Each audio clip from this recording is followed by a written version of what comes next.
Bueno, ikusiko dugu azkenengo ariketa, Lightworks edo Book Widgets ekin egiteko.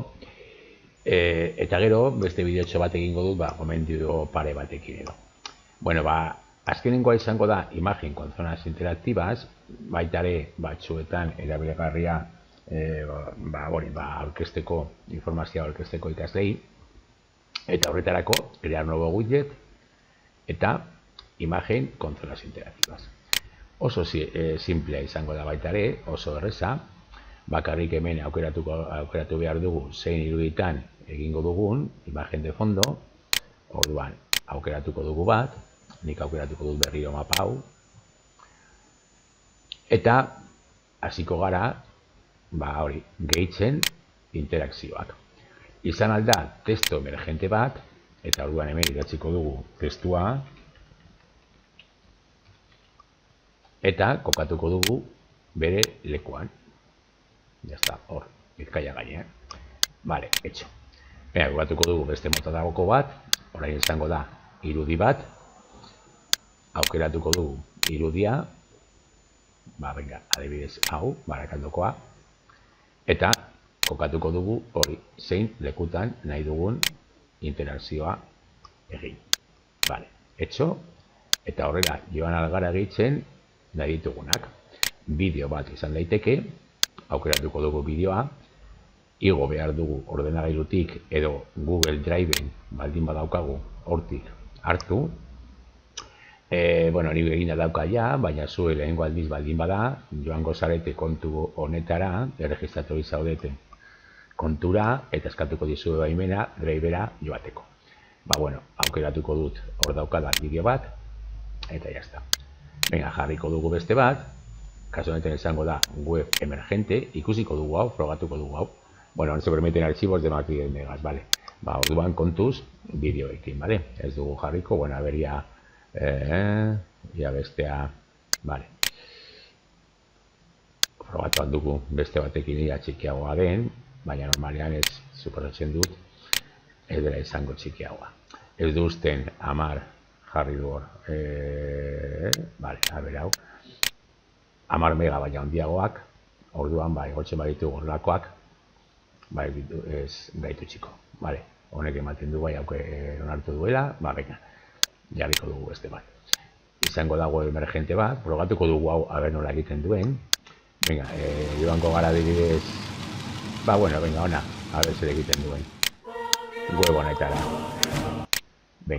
Prestatu neukan bideo hau, egiten bazuen txertatzea bideoarena YouTubetik jartzeko. Baina, ez du guztien egiten YouTubetik.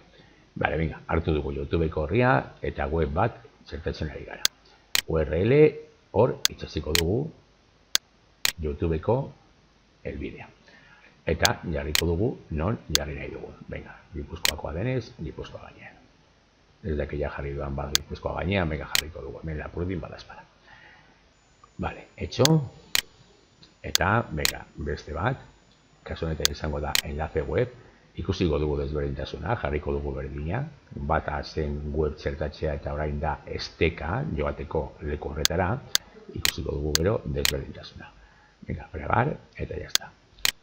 Agregar zona interaktiba eta audio emergente, berdin, hemen, sakatu aldugu eta grabatu edo aukeratu artxibo bat drivetik edo ordenagailutik. Grabatuko dugu, kasu honetan.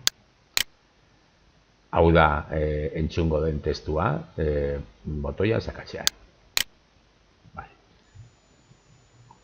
Aceptar esango diogu. Eta kokatuko dugu non nahi dugu. Hori adibidez, Nafarroa gainean.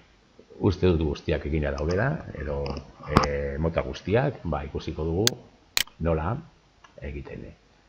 Azteko, bueltatuko garatxera, behitu gauza, gertatzen direnean, ondo dago, berba da, gero, pizka bat gauzak antolatzeko. Gogoratu betikoa, cambio de tamaño de la imagen, cubrir todo el área de mantener es contener toda la imagen, vale, eta moldatu. Vista previa, orain ikusten dugu osoa. Hemen daukagu testua, hemen daukagu irudia, oso ondia, orduan behar bada gero izteko izango da zaila, izan behar du hortik botoi bat kentziko.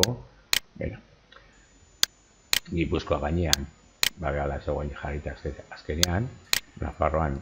Hau da, entzungo den testua, botoia sakatzean. Venga, testua, Lapurdi gainean, zegoen web horria, baina bitu adibidez hemen YouTubekoak ez du funtzionatu, eta ez dakila non, jarri dudan, begara du jarri azkenean,